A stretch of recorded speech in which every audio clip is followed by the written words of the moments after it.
Hey everyone, it's Tracy here with another Make It Monday video. Today I'm going to be starting with a piece of watercolor cardstock. I cut this down to 4 inches by 5¼ inches. And I also have the chipped sapphire and brushed pewter distress paints. And I'm just working on my non-stick craft sheet. And you can see I haven't used this one in a while, so it's kind of hard to come out at first. And you can also make it come out a little bit easier by adding water to the top of that. It'll just help it flow and kind of break up the older paint. So I'm just applying this onto my craft sheet, just really randomly. And then I'm going to spritz it with some water just so that the colors flow a little bit better on my watercolor cardstock. And just one note to be aware, the brushed pewter is a little bit runnier than the other colors. The metallic ones are runnier, so they do come out faster, so you just want to be careful when you're doing that. And then I'm placing my paper on top of that and just kind of rubbing my fingers all around to get all of the edges and everywhere else on there. You just want the color to get all over. And that paint on the back didn't come through. I hit the edge with my finger, so that's where that paint came from. It didn't like soak through the paper or anything like that. And then I'm just placing it down back into the paint because obviously that's not a pretty background. So I just want to keep blending those colors and mixing them together until I get the background that I like. And then once I finish and get all the paint, I'm going to go ahead and heat that with my heat tool. And now this is the heated piece, and I'm going to just place that down back and kind of pounce it in that other ink that's still on my craft sheet. And it just creates a spotted, more like prettier background, I guess you could say.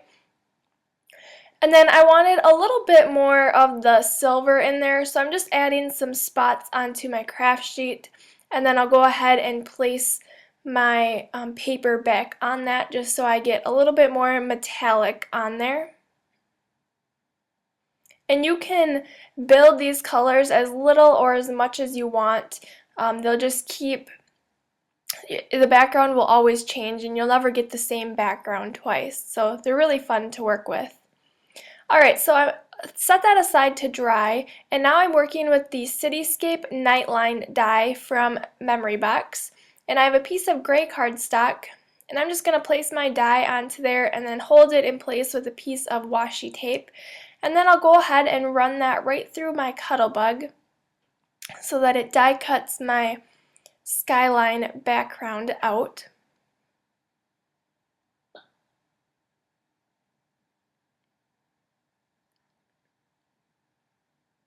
So I'll take that out of my Cuttlebug after I ran it through, and then you just want to poke all of the little pieces out of there. This die is a little bit more intricate because of all the windows, so you got to just poke all those out, but it's really not hard at all.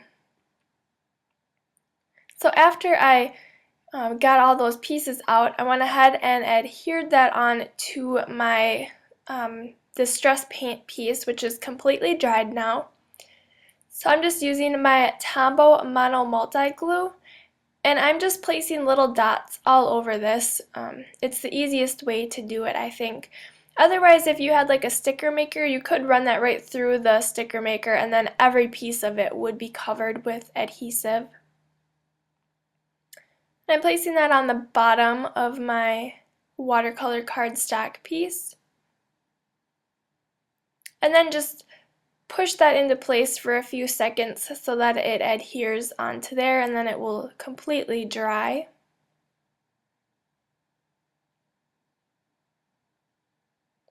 Alright, so I'm moving on to the images that I'm using on my piece. I'm using the Mama Elephant Up and Away stamp set, and I have a piece of Coordination's 110-pound white cardstock. And I'm going to use the little monkey and the bunch of balloons on this card. So I'll go ahead and stamp the monkey first. I'll just place that onto my acrylic block, and then I'm stamping that with my Tuxedo Black Memento ink.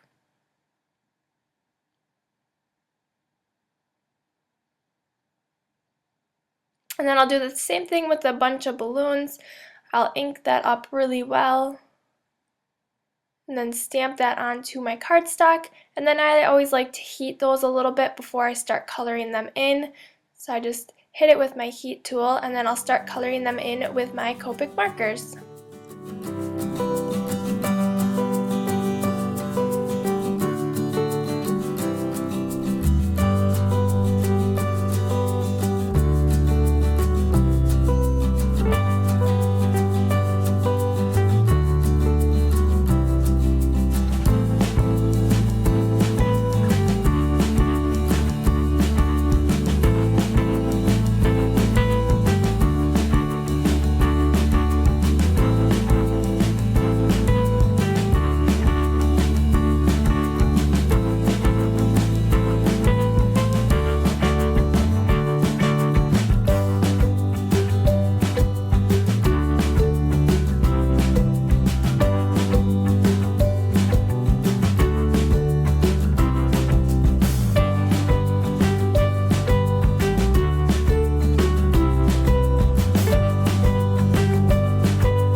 Alright, so I went ahead and fussy cut those images out, but I set them aside for now. I'm taking my powder tool bag and then rubbing that over the part where I'm going to stamp my sentiment, and I used the sentiment that says spread happiness wherever you go. And I'm going to stamp that with my Versamark ink. You want to make sure it's inked up really well. And then I'll stamp that right above my skyline.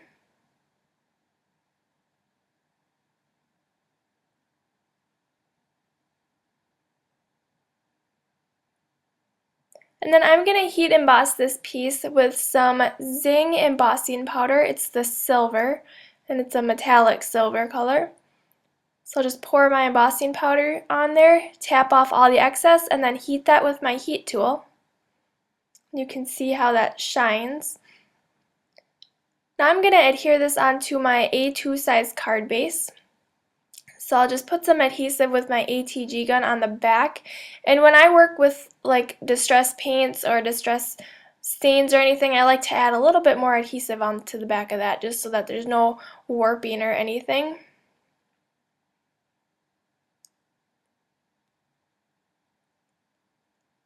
Alright, so next I'm going to put my images on there that I fussy cut out. And I'm going to pop those up with some 3D foam squares. I'm using the Best Creation small foam squares on the back of the monkey. And then for the balloons, I'm going to use the large squares for the top part, and then I'll use one small square on the bottom where the strings are all gathered together there.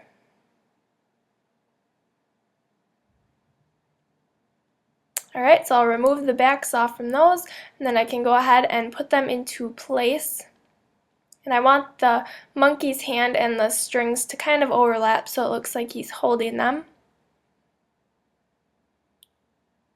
Alright, so for a few finishing touches, I'm going to take some May Arts Natural Twine and just place that in the crease of my card, and then I'm going to tie a bow right on the side of the card there.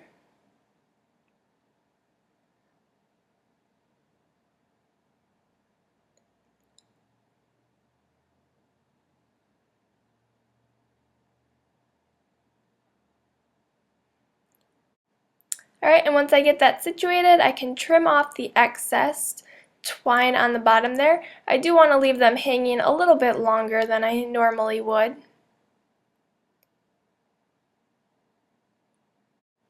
And then I'm just going to take some enamel dots from Studio Calico. This is a black and gray pack, although I'm just using the gray ones. So I'll add a couple on the right side of the balloon and then some on the left side of the balloon or by the sentiment. And then that will be my finished card for today. Thank you so much for watching this video. Don't forget to subscribe and give this video a thumbs up if you enjoyed it. And then I will see you back here for my next video on Friday. Bye!